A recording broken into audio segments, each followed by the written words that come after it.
Даже одни эти кадры леденят кровь, но женщина словно и не собирается останавливаться. Она снова и снова наносит удары по малышке, потом выбрасывает ее на балкон и продолжает побои. Единственный твой ребенок на балконе замерзнет и подохнет. Я ей устрою райскую жизнь. Сотрудники полиции установили личность женщины. Ей оказалась 34-летняя жительница Казани. Установлены и мотивы – месть отцу ребенка. 34-летняя жительница Казани пояснила, что одна воспитывает троих несовершеннолетних детей, сочла себя оскорбленной уходом своего гражданского мужа и решила ему отомстить, отправив видео избиения его дочери. Не переживай, сдохнет, похороню, на могилку будешь ходить.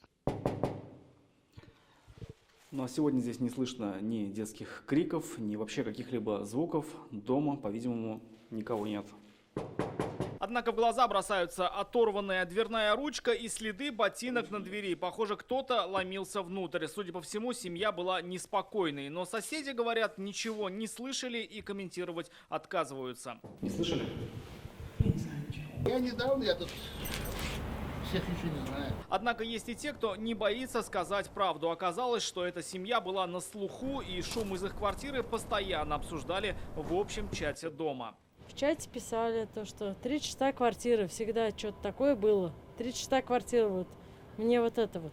Как пояснили в районной администрации, об избиении они узнали еще 3 дня назад. Выехав с органами опеки и сотрудниками полиции на место, забрали детей и поместили их под присмотр в больницу. Старший ребенок у бабушки.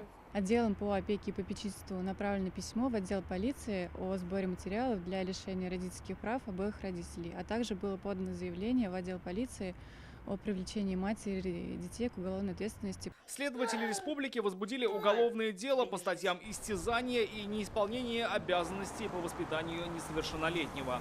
В настоящий момент проводится комплекс необходимых следственных действий, направленных на установление всех обстоятельств произошедшего. Расследование дела взято на особый контроль и в прокуратуре республики. Похожий случай произошел год назад. В декабре 31-летняя Алена Японешникова жестоко избила свою 1,5-годовалую дочь также в отместку мужу. В марте ее приговорили к 4 годам колонии, а дочь теперь воспитывает бабушка. Рамиль Шайдуллин, Вадим Ларионов, ТНВ, Казань.